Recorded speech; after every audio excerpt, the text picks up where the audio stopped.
Bienvenidos y bienvenidas a un nuevo podcast, a un nuevo episodio de este canal de contenidos que abrimos hace unos meses. Tanto si nos estás viendo en vídeo como si nos estás escuchando, tengo que decirte que para mí hoy es un lujo poder estar un buen rato con Felipe Isidro. Es un lujo porque considero que Felipe es una persona docente, investigadora y divulgadora de referencia en el sector del ejercicio físico en España, y no de ahora, desde hace mucho tiempo. Con lo cual, Felipe, muchas gracias por, sé cómo es tu agenda, estar hoy aquí con nosotros. Bueno, siempre es un placer cuando uno viene a hablar de lo que le gusta y de lo que le apasiona y que lo que encima es tu trabajo, con lo cual, pues muchas gracias, Tony, por la invitación. Nos conocemos hace muchos años y merece la pena hablar un ratito. Eh, Felipe, podríamos estar hablando de un montón de cosas contigo. De hecho, fuera de cámara ahora hablábamos de otros temas que vinculados a la docencia, a la educación y al fitness serían súper interesantes. Pero el contenido de hoy me gustaría que estuviera alrededor del concepto de longevidad, alrededor del concepto de cómo el entrenamiento, el ejercicio físico y unos hábitos de vida determinados pueden beneficiar a la persona que quizá no quiera hacerse mayor o que quiera ralentizar los efectos de hacerse mayor, ¿no? Hace poco hablábamos de personas mayores y pensábamos en la persona de 70 años que está haciendo aquagym, y ahora ya será también por la edad, eh, hablamos de más 50. L- Vamos a hablar de esto hoy, ¿no? Entonces, la primera pregunta que quisiera hacerte es: ¿qué es para ti, qué debería ser la longevidad vinculada con el ejercicio, esa longevidad activa? Bueno, la longevidad yo entiendo que lo que hace referencia es a la posibilidad de mantenerte joven el mayor tiempo posible, ¿no? Por lo tanto, que tengas buena salud, que tengas buena funcionalidad, que te sientas bien, que tengas buena vitalidad, que tengas ánimo, que te quieras relacionar con las personas. Por lo tanto, engloba muchas cosas que hacen que sea un objetivo para aquellas personas que van viendo que van cumpliendo años, ¿no? Como tú decías. Con lo cual, la idea es que envejecer es inevitable, pero sentirse viejo es opcional. Por lo tanto, Eso la es. longevidad lo que hace, nos lleva es a querer no sentirnos viejos por muchos años que tengamos, ¿no? Dicen que tenemos dos vidas y que la segunda empieza cuando te das cuenta que solo tienes una. Y eso generalmente comienza pues a esos 40, 45, 50, cuando uno se da cuenta que le queda menos tiempo posiblemente del que ya ha vivido, ¿no? Entonces, le das más importancia a esa salud, le das más importancia a ese sentirte bien y por tanto ahí se crea ese servicio, ese comercio, esa burbuja de poder ofrecer a las personas el no solamente alargar la vida, sino ensanchar la vida, ¿no? Y en este ensanchar la vida, en esta cantidad de años que vamos a estar en esta segunda vida, em, ¿qué parte crees tú que hay de genética y qué parte depende de nosotros de hacer cosas, ¿no? Ya has enumerado unas cuantas, ¿no? Como para que tenga un buen resultado. Hombre, hay muchas partes, hay evidentemente una parte genética. La genética existe y tiene una parte. Lo que pasa es que la sobrevaloramos a la genética. Muchas veces culpamos a la genética de muchas cosas, ¿no? La genética está ahí, pero la parte que nosotros tenemos de estilo de vida le da forma a esa genética, ¿no? Es decir, que al final la epigenética, que es lo que llamamos, es el estilo de vida, es el que hace expresar o no ciertos genes. Por lo tanto, el estilo de vida es la base de la pirámide, el estilo de vida forma mucha parte de esa longevidad saludable y dentro del estilo de vida hay muchas cosas, pero es evidente que el ejercicio forma parte indisoluble de ella, junto con la nutrición, junto con el descanso adecuado, la relación social, bueno, por lo tanto el manejo del estrés, hay muchas cosas, pero el ejercicio desde luego sí o sí forma parte. El tipo de ejercicio adecuado y la dosis de ejercicio adecuada. Luego hablaremos de esto porque este contenido puede ser visto por cualquier persona que le pueda interesar el tema, pero sobre todo irá orientado a entrenadores, a personas que están ya profesionalmente dedicadas a esto. Luego hablaremos también a gestores e instalaciones que puedan empezar a preocuparse de dar un buen servicio orientado a esto, y seguramente volverá a salir este tema un poquito más adelante, ¿no? ¿Qué podemos hacer desde el punto de vista del profesional y del ejercicio físico para cubrir estas necesidades? Em, hay un tema en el envejecimiento que personalmente, quizá por motivos personales, me toca de cerca, de familiares, etcétera y tal, que es que tu cuerpo se va haciendo mayor y tu mente también, ¿no? Ujú. Que también comentaremos esto después, ¿no? Pero cuando hablamos de hacerse mayor o hacerse mayor mejor, de más 50 en adelante, del ejercicio físico, de las pautas de vida, siempre se habla de nutrición y cada vez más ahora de sueño. Eh, ¿cómo, cómo afecta estos tres pilares a la parte más neuro, a la neuroplasticidad? Hay diferentes palabras que voy Ujú. escuchando que tienen que ver con los telómeros. ¿Cómo afecta todo esto? Bueno, pues a ver, está claro que somos uno solo. Aquello de mens sana y corpore sano, que se decía hace tantísimos años, tienen toda la razón porque es una única unidad, es decir, están súper relacionados. Cuando uno cuida su cuerpo, evidentemente, haciendo ejercicio, buena nutrición, terapia nutricional, sueño, etcétera, lo que comentábamos ahora, mejoran muchas cosas, ¿no? Es decir, haciendo ejercicio favoreces una aparición de determinadas factores, como el BDNF, el factor neurotrófico derivado del cerebro, como el IGF-1, que es factor similar a la insulina, de crecimiento similar a la insulina, que favorecen dos palabrejas, ¿no? Dentro de a nivel cerebral. Una es la plasticidad cerebral, es decir, la Sí, posibilidad que tiene nuestras neuronas de crear mejor sinapsis y de además crear más neuronas. Por lo tanto, cuando envejecemos, lo que está ocurriendo es que vamos perdiendo ciertas cosas, entre ellas esa plasticidad neuronal, es decir, cada vez duplicamos menos neuronas y cada vez la sinapsis entre ellas es peor. Pues bueno, el ejercicio favorece la aparición de estos factores que lo que hacen es favorecer precisamente la plasticidad neuronal. Y luego la otra palabreja es la neurogénesis. mm, Por lo tanto, la generación de nuevas neuronas, sobre todo a nivel hipocampal, ¿no? La neurogénesis hipocampal. Y por lo tanto, la idea es que haciendo ejercicio tú vas a favorecer mejor plasticidad neuronal, mejor neurogénesis, y eso va a favorecer que tu rendimiento cognitivo sea mucho mejor y que por lo tanto que pienses de forma más clara, que esas posibilidades que tienes de enfermedades neurodegenerativas, como puede ser un Alzheimer, un Parkinson, sí, vayas minimizando los riesgos de sufrirlas, ¿no? Por lo sí. tanto, está claro que cuando uno tiene un problema tiene que intentar resolverlo y por lo tanto ante la aparición de problemas neurodegenerativos como pueden ser Alzheimer o Parkinson u otros, pues el ejercicio también forma parte del tratamiento, Sí. pero debemos entender que es mejor prevenir un problema que no solucionarlo o que no minimizarlo, ¿no? Entonces, debemos entender que si ya comenzamos a hacer ejercicio, vamos a poder minimizar el riesgo de sufrir esas enfermedades. No, no vamos a intentar decir, no, esto no va a aparecer si hago esto, pero sí como mínimo que el estilo de vida lo que va a favorecer es que tengas mucho menos riesgos de que esto aparezca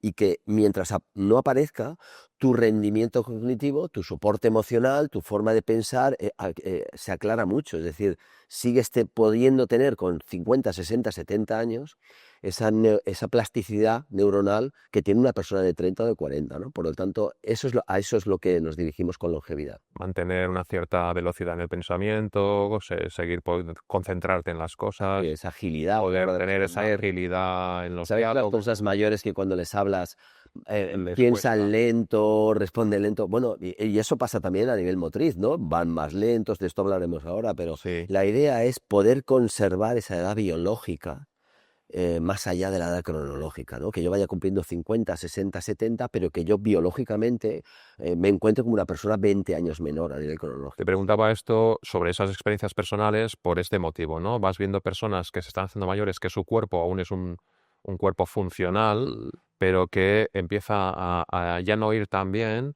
que tienen problemas de relación, emocionales o a la hora de rendir en el trabajo, por ejemplo, o en otros aspectos, porque esta otra parte está empezando a fallar, ¿no? Claro, lo que Y pasa es que existe una correlación clara entre que si yo tengo un cuerpo funcional, mi mente también lo sea. eso es. Es realmente cuando vemos un cuerpo que empieza a ser disfuncional, por lo tanto que empieza a acumular tejido adiposo, que no se mueve, que es una persona sedentaria, Mm. y empieza a acumular estrés, empieza a acumular muchos factores que estropean también esa plasticidad que hablábamos, esa neurogénesis. Por lo tanto, generalmente lo que vemos es que cuerpo que degenera, mente que degenera. Cuerpo que se mantiene bien en base a un buen estilo de vida, pues mente que se Se mantiene bien, cuida la ¿no? mente también. Y Efectivamente. de hecho debe ser un círculo vicioso o virtuoso según tu comportamiento, ¿verdad? Así es decir, cuando uno se siente bien, lo que hace es engancharse a eso, ¿no? Es decir, al final las personas que son sedentarias tenemos un problema, que no saben lo que está ocurriendo. Es decir, yo siempre digo que es necesario hacer más de lo necesario.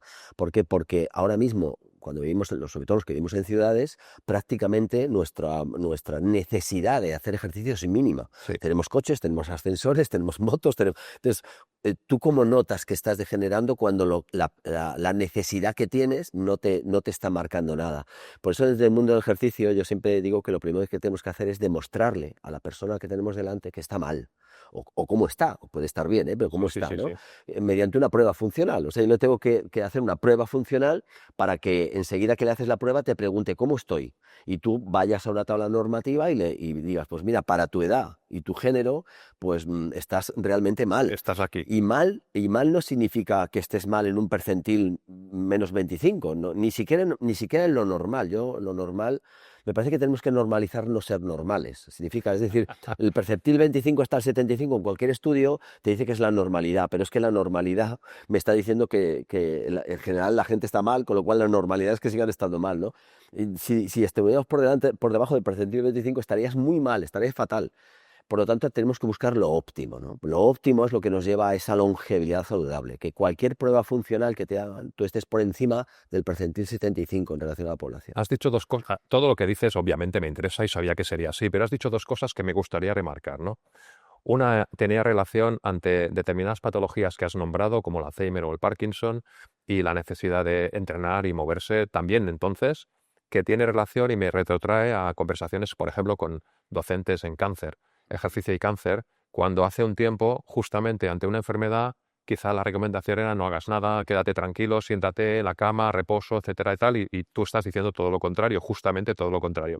A mí me gustaría una puntualización. Y la segunda es sobre lo que decías ahora, ¿no? Ese círculo virtuoso de cómo hacer las cosas para que te acompañe tanto la parte mental como la parte física en esa calidad de vida y ahí sí entra la parte de la longevidad, ¿no? Uh-huh. ¿Cómo ha cambiado ese paradigma, ¿no, Felipe? Acerca de justamente porque estás así es como más tienes que cuidarte. Y la segunda parte que decías, eh, hasta ahora, si el médico no me decía que estaba enfermo, yo estaba bien. Y ahora se trata de no. Claro. Tú aún no estás enfermo, pero en tu percentil, como bien decías, en este ranking, podrías estar aquí y si no te cuidas, estás aquí y vas a estar mucho O más abajo. incluso ya estás enfermo. Es decir, por ejemplo, Y un no lo concepto, sabes, un no lo concepto sabes. básico, la sarcopenia, ¿no? Sarcocarne, penia pérdida. Bueno, la pérdida de masa muscular o de función muscular. Siempre creemos que solamente es para personas mayores. No, no, ya existen tablas normativas a partir de 20 años. Mm. Es decir, hay tablas normativas de pruebas funcionales que te están diciendo que tú estás disfuncional para la edad que tienes y el género que tienes. Por lo tanto, no hay que testear a las personas con ítems o con tablas normativas de mayores de 60, sino con tablas normativas desde los 20 hasta los 100 años, en la medida en que yo, una persona de 25 años, le puedo decir que está sarcopénica para lo que me está dando ese valor en 25 años. No se tiene que esperar a no poder levantarse de una silla para entender que está sarcopénico o sarcopénica. No, no, tú ya puedes avisar, tú ya tienes una enfermedad para la edad que tienes, ¿no? Que esa enfermedad no te está impidiendo hacer cosas, pero te los va a impedir, como Sí, tú sí, decías, ¿no? Es sí, sí. decir, debemos educar, la palabra educación yo creo que es primordial, a las personas en entender que si no ponen algo de su parte en cuanto a mejorar un estilo de vida concreto, van a ser viejos mucho antes de lo que deberían. Es decir, Sí, van a tener limitaciones sí. funcionales, pérdida de autonomía, mucho antes de lo que deberían, ¿no? Y por lo tanto nos encontramos personas con 60 o 65 años que empiezan a tener limitación. Entonces, Que ya van eso, tarde también, porque imagínate, ¿no? Con 25 tú podrías decirle a una persona, claro, ponte en podrías marcha, darle este dato, claro, ponte en creo, marcha. y hablo por mí seguramente, no tenemos esa conciencia porque en el día a día no me doy tanta cuenta de que ya me cuesta más agacharme a atarme el zapato o alcanzar un tarro o que me canso subiendo escaleras y ya está porque en realidad mi vida me está atropellando, no pasa nada, no pasa nada hasta que es tarde. Claro, yo muchas veces pregunto, ¿cuánto hace que no haces un sprint? ¿O cuánto hace que no haces un salto máximo? A mí yo me muevo mucho con médicos y con profesionales sanitarios y cuando estoy en un congreso haciendo una ponencia, digo, ¿cuántos de aquí sabéis cuánto es vuestro V2 Max? Y hay veces que nadie sabe. Y son Y son profesionales sanitarios. profesionales. Son profesionales y no saben cuándo sube V2 Max o cuánto hacéis en un CMJ, ¿no? En un salto vertical hacia Vertical. arriba para saber cómo estás de fuerza de piernas. No lo saben. Entonces, a los primeros que tenemos que enseñar esto son los profesionales sanitarios para que atiendan a las personas. Las personas no son culpables de decir yo estoy bien y para qué quiero más, sino simplemente es el Sistema Nacional de Salud el que les tiene que prevenir, les tiene que avisar. Es decir, cualquier consulta debería poder hacer una prueba funcional y avisar. Usted se encuentra bien y ha venido a lo mejor pues porque le dolía la cabeza o le dolía una hernia, Pero, pero usted tiene que empezar a hacer esto porque es que si no le vamos a tener aquí prácticamente como un cliente fijo. y seguramente volverá a venir en 2, 3, un año, entonces ya con un problema. Entonces Claro, sí, estoy enfermo claro. porque el médico me ha dicho, la analítica dice, Ahí cuando está. ya venía al trabajo. Debemos educar a las personas, eso debería empezar en primaria, en educación primaria, infantil, primaria, secundaria, y también debemos educar a los profesionales sanitarios en que avisen a las Me personas, ¿no? gustaría enlazar esto que estás diciendo con algo que he leído tuyo, que cada vez que lo leo me paro a pensar, ¿no? ¿Alguna vez has avisado, no sé cuál sería la palabra, ¿no? Acerca de los profesionales, muchos de ellos que nos puedan estar viendo? Por un lado, propietarios de instalaciones deportivas o personas que van a abrir un centro deportivo, un centro de entrenamiento, ya no sé cómo llamarle, y profesionales que están entrenando a otras personas, ¿no? Y tú bien dices que quizá no estamos aún preparados para poder entender y atender a todas estas personas. ¿Cómo ves esta situación tú? Yo creo que es que, a ver, debemos entender una cosa, los profesionales los tenemos que formar prácticamente cada día. Te voy a pedir un consejo para el que quiera escucharlo. Formación sería el primero. Claro, formación es el primero. Yo sigo estudiando. Yo soy catedrático de educación física.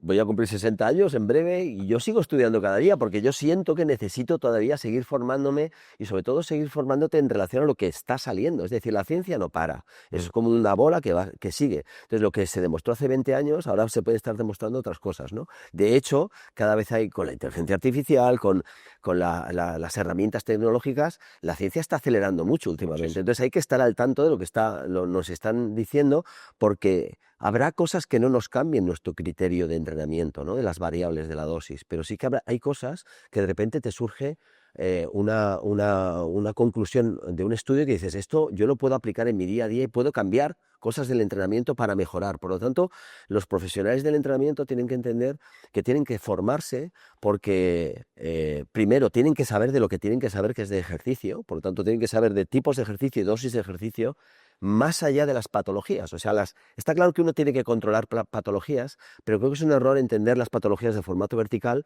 sino que tenemos que entender de formato transversal, es decir, entrenamos personas. Entonces, Sí. yo tengo que estar preparado para que si yo trabajo en un gym o tengo un espacio de entrenamiento personal, si me viene una persona con diabetes tipo 1 la puedo atender, si me viene una persona con esclerosis múltiple la puedo atender, si me viene una persona con un tratamiento oncológico, la puedo y la debo Que por atender. desgracia cada vez seremos más y Es que que es por suerte podemos hacer un gran trabajo. claro, es que forma parte tanto en prevención primaria como en secundaria como en prevención terciaria, que es el tratamiento. Por lo tanto, si sabemos que yo soy un profesional del ejercicio y sé que el ejercicio forma parte de todo eso, yo tengo que estar formado para atender al máximo número de personas. Y al gestor de la instalación, ¿qué consejo le darías? Porque a veces el gestor se queda con, ahora tendré que invertir en unas máquinas carísimas, o ahora tengo que abrir un espacio nuevo, o ahora... ¿En realidad hablamos de eso o hablamos de otra cosa? No, yo creo que hablamos de todo. Es decir, el gestor está claro que tiene que hacer números y tiene que hacer números y decir, bueno, para atender a este sector de la población que cada vez es más y que además tiene un buen nivel económico y que además no es que a lo mejor no tiene un buen nivel económico, pero en la medida en que tiene una posible enfermedad, Tiene una gran invierte, necesidad. claro, tiene necesidad e invierte ese dinero porque para eso uno ahorra, ¿no? Siempre se ha dicho, yo me acuerdo mi abuela decía, hay que ahorrar por si un día te pasa algo, ¿no? Igual que hay que estar limpia por si un día tienes un accidente. Yo decía, abuela, ¿usted cree que si yo tengo un accidente me van a estar mirando si llevo los calzoncillos más limpios o más sucios? Pero bueno, la idea es, vamos a atender a estas personas, piensa el gestor, quiero atender a estas personas, por lo tanto tengo que tener dos cosas claras. Que las herramientas de mi centro sean inclusivas, es decir, que las pueda utilizar todo el mundo, incluido una persona pues con diabetes tipo 1, una persona, me imagino una persona muy mayor que llega a 85 años y necesita subirse a una cinta Sí, de caminado, de correr, y sí. esa cinta tiene que ser inclusiva, tiene que tener la posibilidad de enganchar a esa persona por si se marea o si por si se cae, Sí. y por lo tanto, más allá de que, o sea, no necesito herramientas únicas para unas personas, sino que las herramientas que tengo sean lo más amplia para el máximo número de personas posible. Por lo tanto, el gimnasio debe ser, o el centro, o el club de fitness debe ser lo más inclusivo posible, para atender a cualquier persona de cualquier edad, de cualquier género y con cualquier condición, incluidas las enfermedades, ¿no? Y luego, ¿quién atiende a esas personas?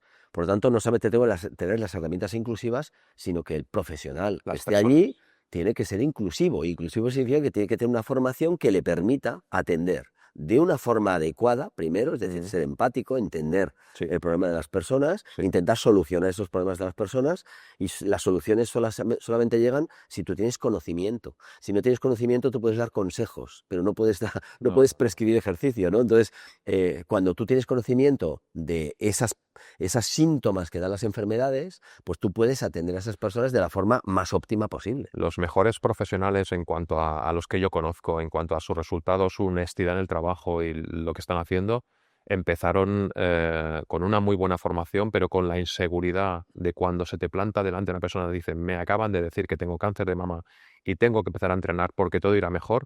Esa inseguridad, los que yo conozco la solventaron en su momento, primero con la formación adecuada y luego con la práctica, obviamente, de empezar con una persona, luego venía otra, pero la formación estaba siempre Claro. presente y comparto contigo Es que 100%. es así, la teoría sin práctica 100%. es inútil y la práctica sin teoría es peligrosa. Es Por lo tanto, peligroso. uno tiene que hacer su Es peligroso. formación, tiene que entender, tiene que tener el conocimiento lo más actualizado posible y luego, evidentemente, trasladarlo a la práctica clínica, es decir, trabajando con personas y valorando que todas esas variables que tú has estudiado, cómo las estás llevando en la práctica y dónde le tienes que dar más importancia a una que a otra, ¿no? Pero eso es el día a día. Y las personas, los profesionales se empoderan. Cuando hacen esto se empoderan. Es decir, van tomando seguridad en sí mismo y un profesional empoderado, un profesional con seguridad, se nota cuando tú llegas a un centro y Sí. te atiende alguien con seguridad. Y cuando alguien es inseguro, sabes pues que le falta todavía mucho, ¿no? De lo que sí estoy yo seguro es que cuando encuentras a ese profesional que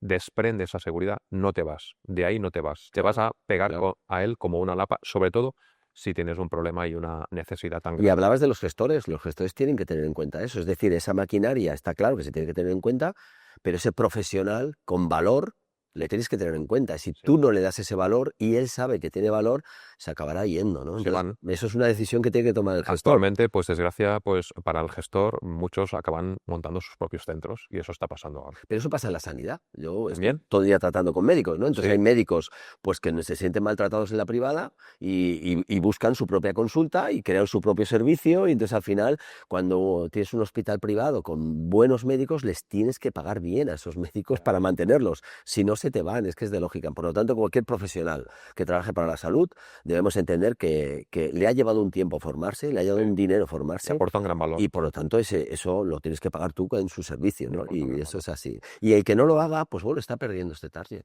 Ya. Bueno, una gran oportunidad que hay que saber trabajar. Ujú.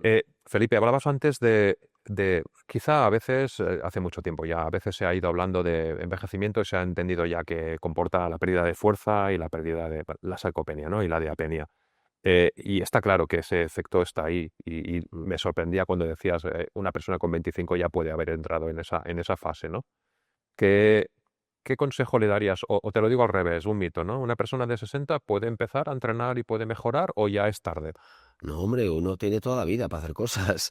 Yo he entrenado a gente en un proceso oncológico y se ha muerto al día siguiente de entrenarla. Por lo tanto, las personas tienen que estar bien hasta el último día. Nos vamos a morir todos.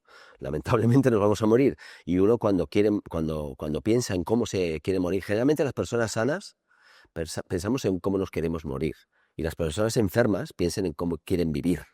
¿Vale? Desde, si uno está sano, piensa cómo quiere morirse. Y en general, los que estamos bien, o creemos que estamos bien, queremos morirnos un día entrando en la cama y ya está, pero estando con calidad de vida funcionales hasta el último día. Por Hasta lo el último tanto, día. no hay momento para empezar, aunque tengas 90 años. Por lo tanto, cuando uno decide empezar, empieza. Otra cuestión será con qué tipo de ejercicio y en qué dosis adecuada a tu contexto, pero eso ocurre en cualquier edad. En O sea, cualquier yo edad. puedo entrenar niños pequeños, puedo entrenar adolescentes o personas adultas o adultos mayores y siempre tengo que tener en cuenta la persona y su contexto, ¿no? Entonces, una persona de 90 años tendrá un contexto, una persona de 50 tendrá otro y una persona de 20 tendrá otro. Y por lo tanto, no hay edad para empezar ni edad para progresar. Nunca es tarde. Nunca, jamás. Y en referencia a esta pérdida de cualidades vinculada a la fuerza, te quisiera pedir también, que lo has comentado antes un poco, ¿no? Pero ¿qué relación tiene el estrés oxidativo, los telómeros, etcétera, con el ejercicio en este momento, en este punto? Mira, el proceso de envejecimiento lleva muchas cosas implícitas. Entre ellas, una de las más claras o las que se investiga más es sobre los telómeros. Los telómeros al final son la parte final de los cromosomas. El que nos escuche, si ha visto un cromosoma, verá ahí una cosita así como una X, y esas esquinas de esas X, como el final de los cordones de los zapatos, ¿no? El plastiquito es el final de los cordones de los zapatos, esos son los telómeros. Los telómeros, como su función principal es que los cromosomas se van repitiendo. O sea, el cromosoma lo que vamos haciendo es como fotocopia de fotocopia, ¿no? Es decir, tenemos unos originales y luego se van replicando. Bueno, pues cada vez que se replican, los telómeros se acortan un poco, ¿no? Es decir, es una fotocopia de una fotocopia, se acortan un poco. Cuando tú no te cuidas o tienes un estilo de vida pues no favorable, envejeces más rápido. Significa que los telómeros se acortan mucho más rápido, hasta el punto de que ya no se puede acortar más y ese cromosoma pues tiene apoptosis, es decir, desaparece. No. Desaparece, incluso queda como basura, ¿no? dentro del organismo. Por lo tanto, ¿qué favorece un buen estilo de vida, como puede ser hacer ejercicio adecuado en tipo y dosis? Pues favorece la aparición de una enzima que es la telomerasa. La telomerasa es una enzima que protege a los telómeros y hace que se acorten mucho más lentamente. Por lo tanto, aquellos que hacen ejercicio adecuado van a conseguir que esos telómeros, cada vez que se duplica el cromosoma, se acorten menos. Se van acortando, evidentemente, pero se acortan menos, con lo cual el envejecimiento es más lento y esto es lo que persigue también la longevidad. Hablando con una cosa concreta de los 14 ítems que hay de envejecimiento, que uno de ellos es en los telómeros. Luego hay muchos más, ¿no? El estrés oxidativo lo que también hace es que es necesario porque se crea el estrés oxidativo, esa especie de oxígeno, de especies de reactivos de oxígeno en la mitocondria. Por lo tanto, cada vez que nosotros vivimos estamos oxidándonos. Sí, El oxígeno nos da la vida, pero también nos nos la oxida. quita. Pero un exceso de estrés oxidativo favorece inflamación y favorece que esos telómeros también se acorten más rápido. Por lo tanto, creo que es un conjunto de cosas que es bueno estudiarlas. De alguna forma, los que somos un poco frikis, las estudiamos separadas, pero ocurren a la vez, todo está ocurriendo a la vez, ¿no? Entonces al final dices, bueno, ¿yo puedo saber lo que está ocurriendo con cada cosa? Sí, evidentemente. El ejercicio, ya te digo yo, que es mejor hacerlo que no hacerlo, porque cualquier ejercicio que hagas va a favorecer todas estas cosas para envejecer menos, ¿sí? Por lo tanto, no fragilicemos a las personas, no busquemos problemas a cada solución. Es decir, hay mucha gente que dice, bueno, es que hacer ejercicio me puedo lesionar. Bueno, será mejor hacerlo que no hacerlo. Es que la sentadilla es mejor hacerla de esta forma. Es que si trabajas el peso muerto de esta forma te vas a lesionar. Mira, partamos de la base. La base es mejor hacer ejercicio que no hacerlo. Ahora, dentro de hacerlo, vamos a buscar lo óptimo y vamos a hacerlo bien. Pero que está claro que hacer ejercicio es mejor que no hacerlo, sobre todo para el proceso de envejecimiento, para todos esos procesos de envejecimiento que tenemos internos, ¿no? Lo peor será ser sedentarios. Eso es la idea. Desde luego. Mira, no venía al caso, pero te estaba escuchando y me ha surgido no una pregunta, sino un comentario. Hace poco habéis, junto a un buen grupo de compañeros, para mí todos admirables, publicado un libro acerca de una revisión del entrenamiento de la fuerza. Y en alguna de las presentaciones me ha parecido escuchar que puede haber también otro efecto, que es llevar al máximo ese estrés y esa oxidación en los deportes que actualmente, y para mí son deportes, que no es ya ejercicio físico, es deporte, que actualmente están llevando a algunas personas a un nivel altísimo de ese estrés oxidativo y de ese, para mí, a un cierto límite, ¿no? Que estas personas, en esa parte de envejecimiento y cuidar su cuerpo, para el contrario, dices, no entreno porque me lesiono, no, el que entrena, que se pasa, esas personas, ¿cómo las ves? Mira, la vida no tiene ni premios ni castigos, la vida tiene consecuencias y al final tenemos que tener un sentido común. Igual de malo es no hacerlo como hacer mucho, ¿no? La diferencia entre un fármaco y un veneno es la dosis.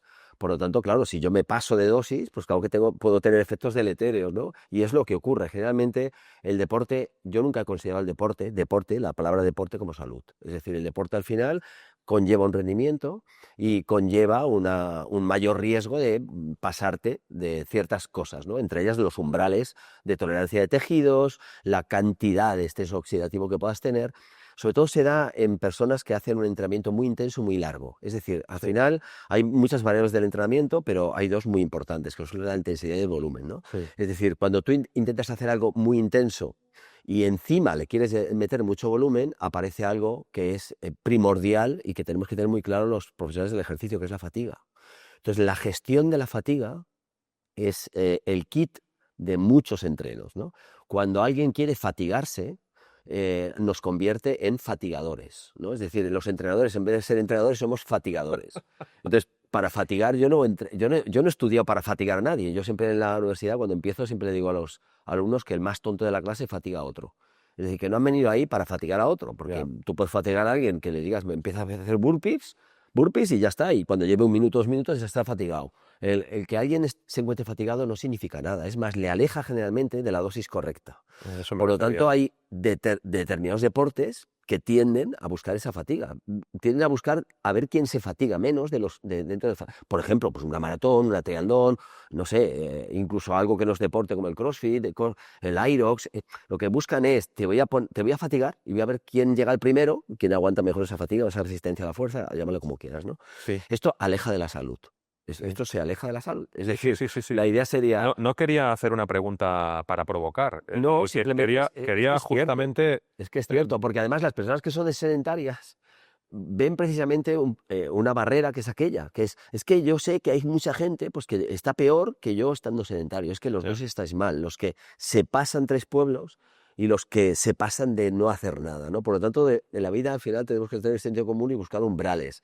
Yo he hecho deporte de rendimiento y por lo tanto yo entiendo que el deporte de rendimiento no es salud, porque yo era atleta, hacía medio fondo, y entrenaba cada día, entrenaba incluso 2 veces al día, y yo me acuerdo que había entrenamientos lácticos que me hacían vomitar al final, ¿no? Es decir, te gusta porque somos seres competitivos, Sí. pero está claro que a partir de cierta edad ya no conviene eso. Es decir, cuando uno es joven hace muchas cosas y esas cosas te enseñan a no volverlas a hacer de mayor o de adulto. Es decir, cuando eres joven uno tiene la corteza prefrontal inmadura.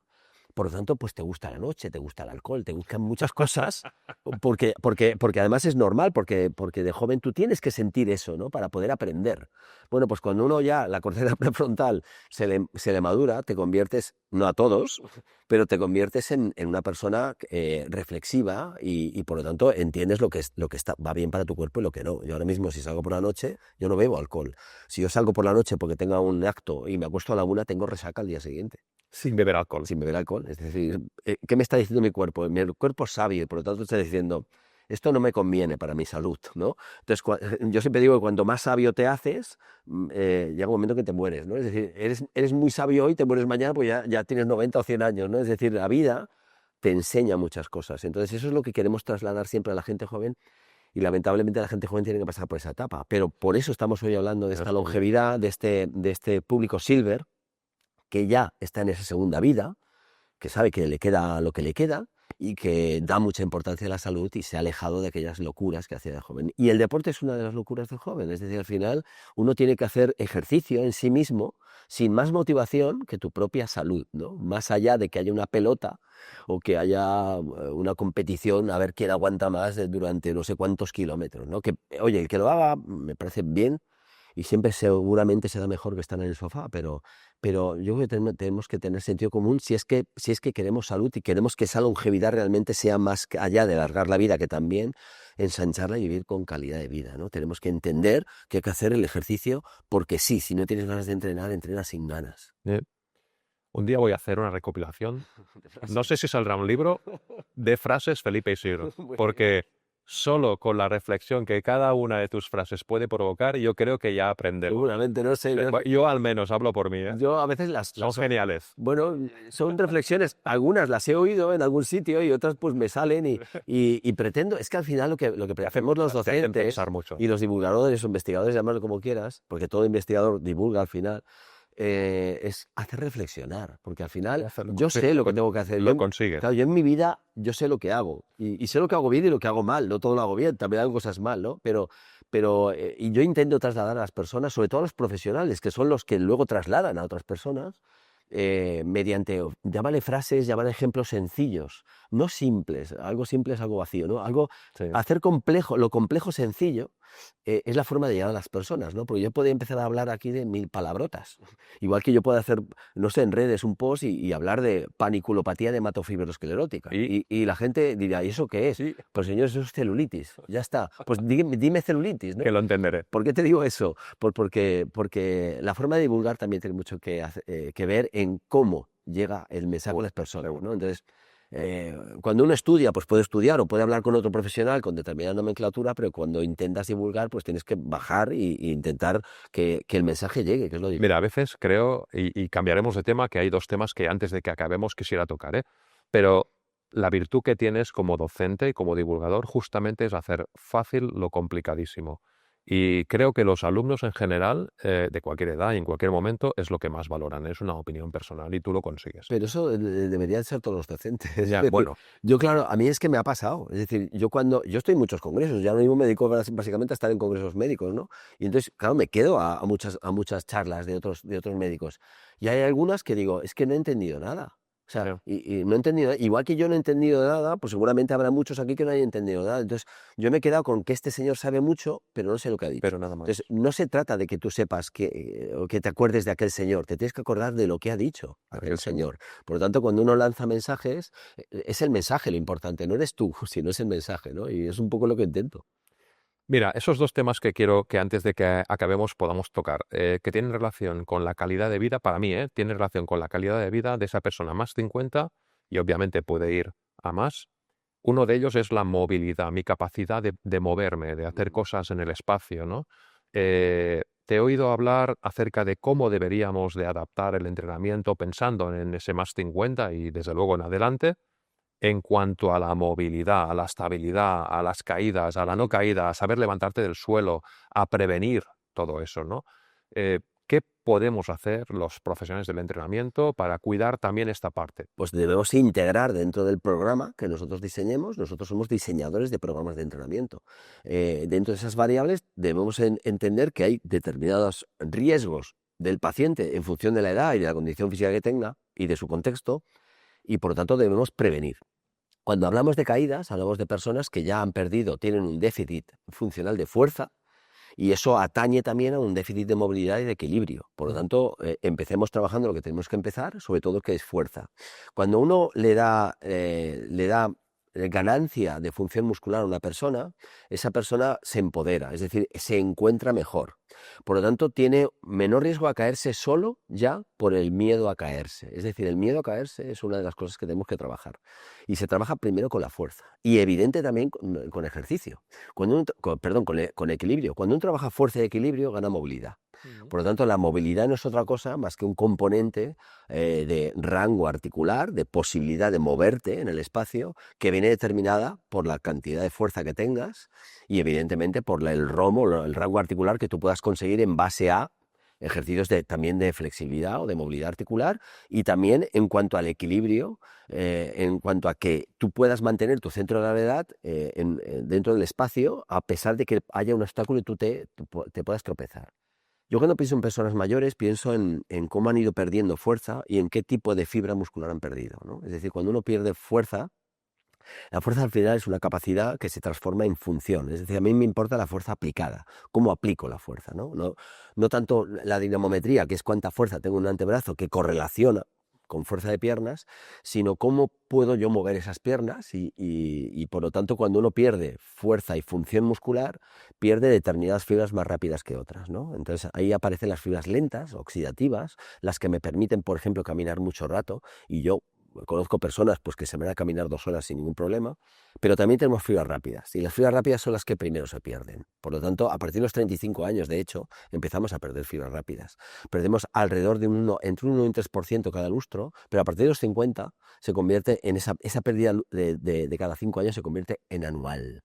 Por lo tanto, cuando uno pierde fibra rápida muy rápido, se vuelve lento y sigue manteniendo fibra lenta. Es decir, entre los 30 y los 90 años perdemos un 25% de fibra lenta, pero un 75% de fibra rápida. Eso significa que tengo que atender a aquello que más rápidamente pierdo. No me vale cualquier cosa. Me vale atender a lo que más rápidamente pierdo, que es la fibra rápida precisamente. De fibra rápida sabéis que tenemos dos, la 2X y la 2A. Por ejemplo, las personas que hacen hipertrofia o que buscan hipertrofia siguen perdiendo 2X porque las van reinervando en 2A, que no es tan mal porque es una mixta, pero sigue perdiendo 2X. Y ya no te digo la persona que no hace nada. La persona que no hace nada, evidentemente, pierde la lenta, pero sobre todo Pierde todo. pierde muchísimo la rápida. Eso, cuando las personas se van haciendo mayores, llega un punto en que cuando se tropiezan, no pueden levantar la pierna rápidamente porque han perdido prácticamente toda su fibra rápida. Esa capacidad de reacción. Esa agilidad, llámale como quieras, esa posibilidad de me tropiezo y adelanto la pierna, la pierden. Y son personas a lo mejor que se caminan 2 horas cada día. Sí. Por eso digo que no vale cualquier cosa. Irse a caminar hoy en día irse a caminar es una actividad física. No lo digo porque muchas personas pues dicen, yo ya camino, ya, pero es que Bueno, caminar... de hecho, los famosos 10.000 pasos, ¿no? Claro, pero es una recomendación que yo es lo primero que digo siempre. De hecho, hay muchas conferencias que doy en congresos médicos, les dicen, ¿es suficiente 10.000 pasos? Es decir, lo primero que hay que decirle al médico es que no diga cosas que ya decía mi abuela, ¿no? Es decir, las personas van a una consulta para que alguien les diga algo que no saben. Es decir, moverse, decir muévase, no es una prescripción, ni siquiera es una buena recomendación, porque eso ya lo sabe el paciente.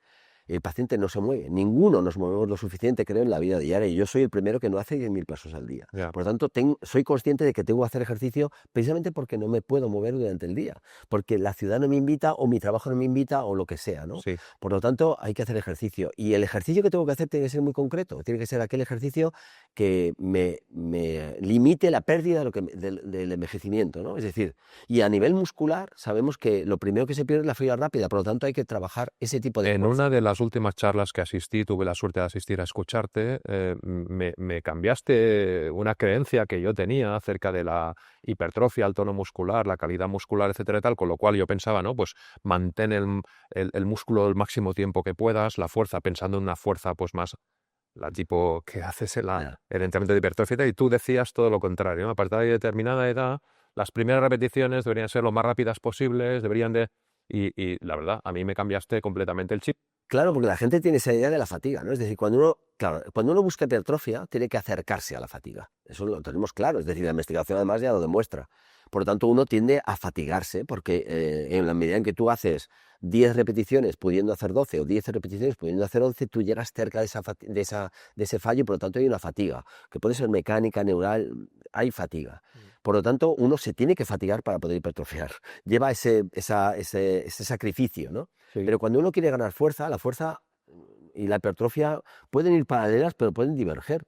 De hecho, yo tengo personas con obesidad grado 3 que son muy grandes, tienen mucha masa muscular, pero son muy poco funcionales, ¿no? Sí. Por lo tanto, están hipertrofiados a nivel muscular, pero no tienen fuerza. Por lo tanto, debemos entender que la fuerza es que no tiene nada que ver con la hipertrofia. Yo puedo hipertrofiar y acercarme al fallo, pero para trabajar la fuerza uno tiene que alejarse del fallo. Por lo tanto, tienes que hacer, eso ya nos lo ha demostrado Vadillo muchas veces y otros autores, la mitad o menos de las repeticiones que pudieras hacer. Por lo tanto, con el peso que lleves, tú vas a hacer la mitad o menos de las repeticiones que puedes hacer, eso sí, a la más alta intención de velocidad. Eso es lo que realmente me va a alejar de la fatiga y por lo tanto va a ser un ejercicio no fatigante que le motiva a las personas y que por lo tanto les gusta, y va a estar trabajando las fibras tipo 2X. Seguramente, si coloco mucho peso y hago pocas repeticiones, también estoy llegando a las fibras tipo 2X, pero evidentemente las personas no todas pueden ir a un gimnasio. Menos eficiente, seguramente. Bueno, lo que menos eficiente es para la fuerza es trabajar la hipertrofia o trabajar la fatiga, ¿no? Eso se aleja de la fuerza. Por lo tanto, la fuerza, uno puede ganar fuerza de dos formas claras. O en el mismo tiempo trabajo más peso, voy añadiendo más cargas, por lo tanto, eso en el gimnasio pues, lo vemos cada día, pues uno va sumando pesos. Sí. En el mismo tiempo, lo que te dure más tiempo, o lo que atañe a la mayoría de personas que no pueden ir a un gimnasio es manejo el mismo peso, pero más rápido.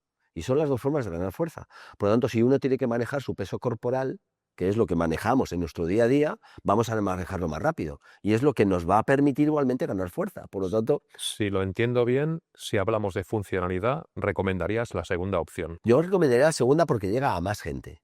No es porque sea es la ideal, igual que la otra, pero llegas a más gente porque eliminas barreras. ¿Qué barreras eliminas? La necesidad de tener máquinas, pesos, que la técnica sea muy buena porque, claro, le estás poniendo pesos. Entonces, claro, si puedes hacer eso, genial, pero si no, en tu casa, porque a mí es lo que me preguntan muchos médicos, ¿qué le digo a mi paciente para que pueda hacer en su casa? En su casa. No lo puedo enviar a un entrenador personal, no lo puedo enviar a un gym. Si lo tiene, perfecto, porque ya tiene un profesional que le va a asesorar. Pero ¿qué pueden hacer en su casa? Entonces, en su casa lo que pueden manejar es su peso corporal a la más alta intención de velocidad, alejándose de la fatiga.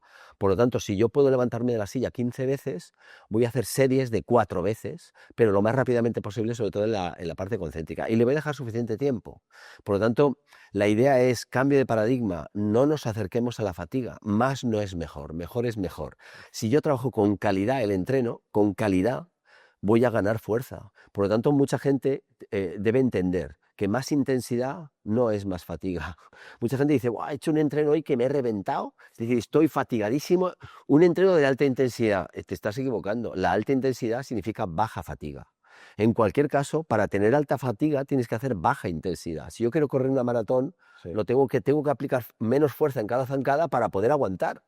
Por lo tanto, ya no aplico toda la fuerza posible, sino estoy aplicando una fuerza para poder aguantar ese rato. Entonces, por favor, alejémonos de la pesita rosa y de las 30 repeticiones y vayamos a hacer un poquito entrenamientos de calidad, que van a durar menos, van a fatigar menos y son mucho más eficaces y mucho más eficientes, ¿no? Ese es un poco el cambio de paradigma del entrenamiento de fuerza. Evidentemente para la gente mayor... Sobre gente todo, joven, exacto, sí, digo, sobre todo para más 50. evidentemente, porque cuando uno es joven, como decíamos antes, pues hace lo que le apetece, ¿no? Entonces lo que le apetece generalmente pues es ganar hipertrofia, sobre todo los hombres o las mujeres, pues ganar hipertrofia, perder grasa de aquí, me parece bien. Cualquier motivación es buena para hacer ejercicio. Por lo tanto, yo siempre digo que motivar no es animar, motivar es dar motivos. Y cada uno tiene los suyos, no te tengo que decir qué motivo tienes, ¿no? Hay compañeros que siempre dicen, no, entrena para la vida, no entrenes por estética, no, perdona. Me vas a decir tú a mí por lo que tengo que entrenar. Yo entreno por lo que me da la gana. Entonces, si quiero por estética, entreno por estética. ¿Por qué? Porque está claro, si todos sabemos que no hay que buscar un cuerpo perfecto y hay que buscar un cuerpo sano, pero es que un cuerpo sano ya es un cuerpo perfecto. Por lo tanto, una cosa me va a llevar a la otra. Si llegas por estética, vas a encontrarte mejor a nivel salud. Si llegas por salud, vas a tener mejor estética. No mezclemos chorros con merinos. Al final, el que viene motivado, ¿no? Entonces, que de joven te guste la hipertrofia, te guste la fatiga. Oye, yo siempre digo que en el sexo hay gente que le gusta que le peguen y otra gente que no. Pues bueno, el que le gusta fatigarse, oye, que lo haga, pero solo faltaría. Pero si tú a mí me pides consejo y dices, oye, quiero empezar a entrenar, tengo una edad, Eso es. o tengo 50 o tengo 55, dime cuál es la dosis eficaz en mi edad para mantenerme bien y tener una longevidad saludable. Yo te diría, aléjate de la fatiga, gestiona bien la fatiga, evidentemente puede haber algo de fatiga, pero muy poca, o gestiónala bien, aléjate de la fatiga haciendo pocas repeticiones lo más rápidamente posible, dejando buenos descansos y seleccionando los ejercicios adecuados con el patrón motor básico, ¿no? A mí me cambiaste la manera de ver mi entrenamiento y el de mi alrededor, sin duda. Quisiera, por último, para acabar, una condición que creo que también forma parte de esa salud, que sería todo lo que tiene relación con esa capacidad cardiovascular que también con el tiempo se va perdiendo y respiratoria. Y esto lo vinculo también con que leo y escucho a menudo hablar de HIIT dentro del entrenamiento indicado para más 50. Hemos hablado de la fuerza, de la estabilidad, movilidad, de toda la parte más neuro, etcétera y tal.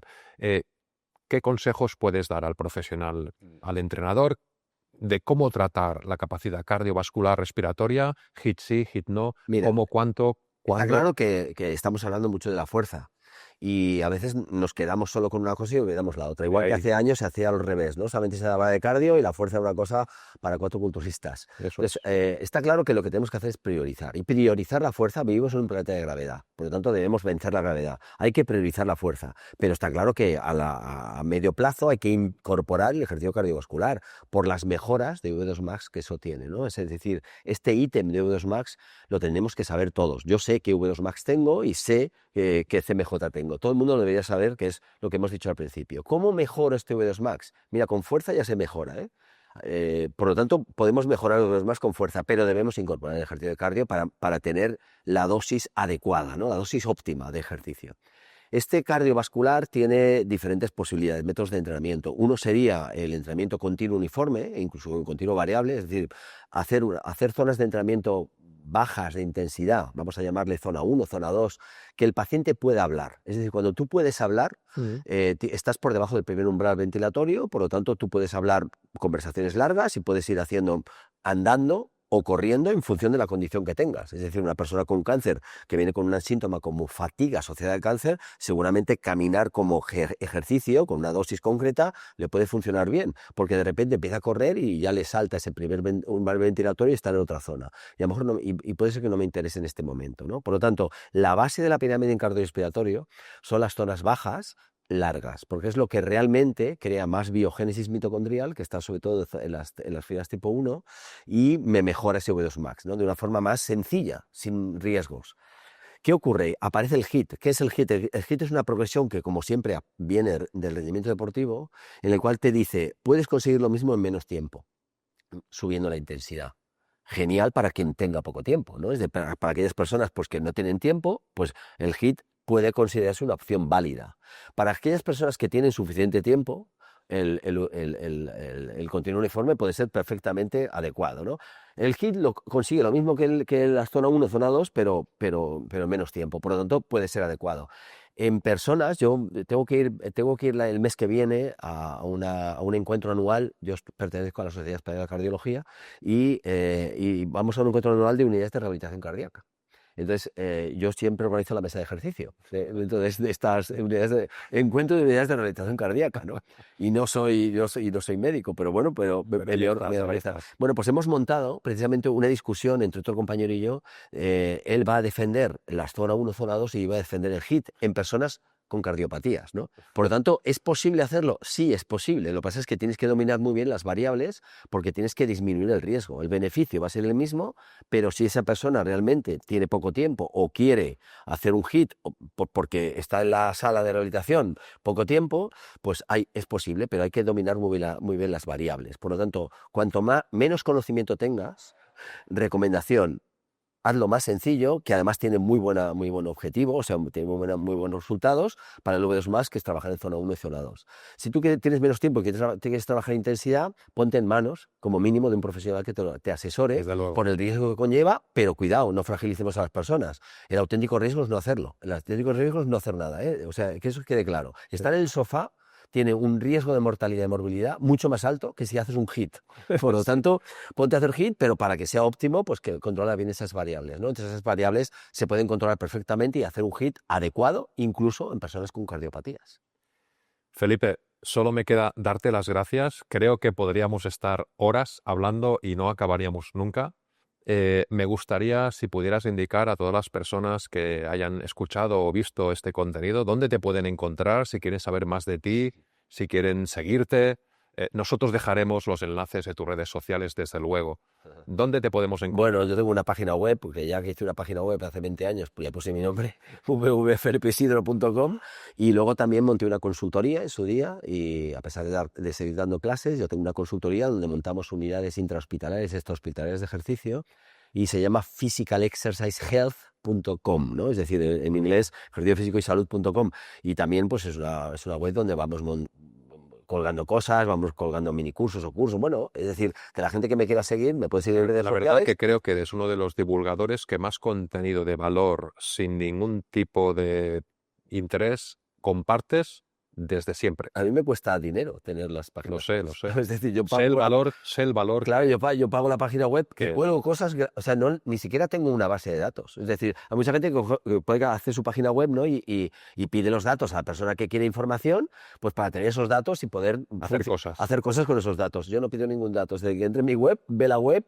se baja libros, ve documentos, ve artículos, yo no pido nada, porque es que lo que quiero es divulgar, ¿no? Vamos a dejar enlazado en los textos de estos contenidos para que cualquier persona que nos haya visto y escuchado, de nuevo repito, te pueda encontrar, seguirte, que va a aprender un montón seguro. Muchas gracias. Y sobre todo, hacia los profesionales, a los gestores, abran ese target de paciente tan importante que es la longevidad, que es a partir de 50, abran porque hay muchísima demanda. A mí, yo en los congresos no me paran de preguntar los médicos a dónde van a enviar a esas personas, porque no tienen confianza en lo que hay hoy en día. Los hay, pero son puntuales. Muy pocos. Y a los profesionales, seguir formándoos, entender sobre todo lo que tenéis que entender, que es de ejercicio, de los tipos de ejercicio y sobre todo de la dosis, la intensidad, el volumen, la densidad, la carga de entrenamiento, la percepción de esfuerzo. Es decir, intentar profundizar sobre eso, porque hay un principio de entrenamiento que no se debe olvidar, que es que progresamos más en la medida en que entrenamos menos. Es decir, no se trata de entrenar más, se trata de entrenar mejor. El principio de la progresión es una absurdez, visto desde cantidad. No, uno cuando más sabe, menos entrena. Otra frase para el libro. Venga. Muchas gracias, Felipe. Venga, gracias a ti, Tony. Para todas las personas que nos habéis visto y nos estáis escuchando, os pediría por favor que nos va a ayudar mucho si podéis dejar comentarios acerca de lo que habéis escuchado, habéis visto hoy en este contenido y os emplazamos a el próximo episodio de podcast. Gracias.